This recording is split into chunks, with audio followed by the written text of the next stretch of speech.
komponen apa yang sering mengganggu di inflasi di Tanggamus? Terutama bawang putih, bawang merah, cabai, ya, cabai, bawang putih, bawang merah, pasokan daging ayam, sapi potong, terus perikanan tuh ikan kembung. Saya nggak tahu Tanggamus ini kok ikan kembung ya, ikan kembung gitu ya. Terus dari sisi non pangannya bisa transportasi. Nah, yang lebih dominan tuh pada saat tadi hari raya, hari-hari besar, anak sekolah. Tetapi bagaimanapun juga pengaruh inflasi itu pada saat cuaca. Saat kemarau kemarin, El Nino. Ya, tahun ini alhamdulillah kemarau sebenarnya. Kita masuk dulu kemarau di Oktober ini. Tapi bukan El Nino, La Nina. La Nina itu dia kemarau tapi ada uap air, makanya sering hujan. Dan terus, padahal ini kan musim kemarau. Indonesia itu kan hujan dan kemarau. Nggak ada Indonesia musim salju, nggak ada kan. Kecuali di Weni Pak gitu. Nah, hujan dan kemarau ini, nah kemarau basah. Kemarau basah ini yang perlu cermati kawan-kawan dari Dinas Tanaman Pangan, Horti dan juga perkebunan, agar produksi yang dihasilkan itu terjaga. Ini nggak mudah, berlaku hukum keseimbangan, equilibrium orang Lampung bilang. Hukum keseimbangan itu yang harus dijaga agar semua itu seimbang. Pada saat kurang produksi, under supply bahasanya. Ini kan supply demand-nya harus imbang. Kalau timbangan kejaksaan itu ya Bu Reni harus seimbang. Supply demand-nya, seimbangan ini yang dijaga. Artinya tadi supply berlebih, cabai tadi berlimpah, ya, tomat berlimpah. Akhirnya kenapa? Yang kena siapa? Produsen, petani, para industri. Kenapa? Harga rendah. Nah, ketika di bawah 1,5 tadi itu harga itu murah. Petani nggak berdaya, nggak balik modal. Di over demand, yang minta banyak. Lebaran itu yang minta banyak. Pada saat liburan anak-anak sunatan, ya itu pasti minta banyak. Pada saat tahun baru itu minta banyak Pak. Bulan puasa itu minta banyak. Akhirnya suka tidak suka yang minta banyak terjadi terganggu inflasi. Terutama bawang merah. Kenapa bawang merah? Semua bumbu tidak dipakai bawang merah. Ya, kalau lipstick pakai bawang merah tambah gila lagi. Skincare pakai bawang merah tambah lebih gila lagi. Jadi alhamdulillah hanya dipakai itu bumbu, tapi itu udah banyak. Saya nggak tahu, Bu Linda mungkin apa sih saya yang pakai bawang? Sebenarnya pakai menulis pakai bawang. Ya Pak ya, mau rendang pakai bawang. Untuk odeng bawang, nggak tinggalin bawang. Untuk sebagai bumbu bawang, jadi kerokan juga pakai bawang. Jadi over demand. Nah, Tanggamus gimana? Nah, Pak Catur sih bilang rata-rata bawang merah ini dipasok oleh Brebes sama Bima.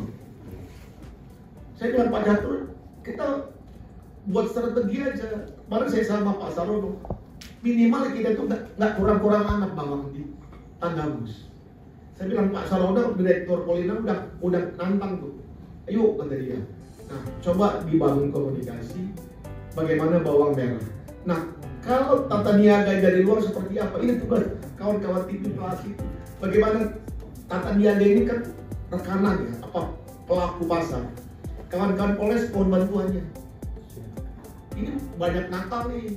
Ya, bagaimana ada nyimpen semua itu karena over demand tadi mereka nyimpen beras, bawang. Mereka tahu nih, ini pasti paceklik. Simpan di gudang. Kira-kira seperti itu, dan permainan. Nah ini juga tidak lepas perlu pemantauan dari Kodim juga seperti kejaksaan memantau itu. Yang jelas pasokan itu harus terjaga. Beras, tadi saya lihat di mana ya? Waikanan Pak. Waikanan, beras ini kita kan penghasil. Tanggamus penghasil beras, aneh. Kenapa berasnya agak naik? Tadi saya kata median di atas HET semua, ya 13.000 ya HET-nya, itu 17, 15. Akhirnya masyarakat keluh, nah itulah inflasi. Nah ketika SPHP dari Bulog mensuplai, SPHP Bulog itu lebih tinggi. Kan ini aneh juga. Nah ini tata niaga. Nah ini yang harus dikendalikan. Cabai kemarin sulit waktu kemarau. Wah nggak ada cabai keriting, cabai saipan, apa itu cabai nggak ada. Mahal harganya. Inflasi itu sebenarnya petani itu kebantu tuh, tapi masyarakat kepukul. Nah sekarang berbalik, cabai melimpah, harga murah, petani kepukul, ngeluh juga, masyarakat agak terbantu. Tapi nggak boleh, ekonomi harus imbang, pertumbuhan harus dijaga, harus naik, PDRT harus dikawal naik. Nah ini ya tugas kita bersama, Bapak Ibu sekalian, mensikapi itu nggak boleh meleng. Intinya itu nggak boleh meleng, nggak boleh terlena. Nah kenapa kita dirutinkan setiap minggu diganggu untuk merapat? Kenapa? Supaya daerah itu jangan meleng. Kita harus hadir di tengah masyarakat. Di Tanggamus belum ada pasar murah, belum ada yang saya tawarkan, ada lurah, lamban umum pangan murah itu. Di provinsi udah dibuat tuh, apa namanya? Toko mantap itu. Nah itu ini perlu. Kenapa? Karena itu rakyat, ya. Jadi yang lain terkait deflasi tadi, proses hilirisasi.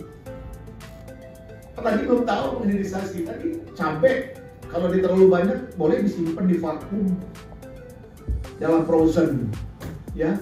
Tomat itu dilakukan dibuang-buang, marah tuh petani Pak, injek-injek sama mereka karena harganya murah. Tak balik udah beli benihnya, pupuknya, keringet petani itu menetes itu mereka tuh aduh luar biasa. Nah ini mereka kecewa. Nah ini yang harus dijaga. Itu namanya inflasi keseimbangan. Saya pesan ya, di antara kita tim jangan meleng. Pastikan dulu, terlalu bercermati. Nah kemarin gas LPG masuk media. Bu Linda Burno, saya kan dia posting dulu di grup. Nah, saya tanya, Suwana, kan mereka tuh yang ngelapor, yang mantau di lapangan. Pak, di agen di pangkalan aman. Yang nggak aman tuh di warung, di kios. Saya curiga, ini salah peruntukan. Gas LPG itu kan disubsidi oleh pemerintah 3 kilo, gitu. Gas melon itu. Kebanyakan para pelaku yang di atas rumah makan mereka ngambil beli itu. Nanti tolong nih dari Prokopimda sama-sama mengawasi dengan tim di lapangan. Kok hanya Tanggamusnya naik?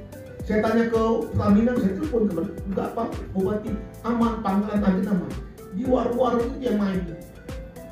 Kebanyakan rumah makan para itu pengusaha itu mereka ngambil yang bukan artinya mereka.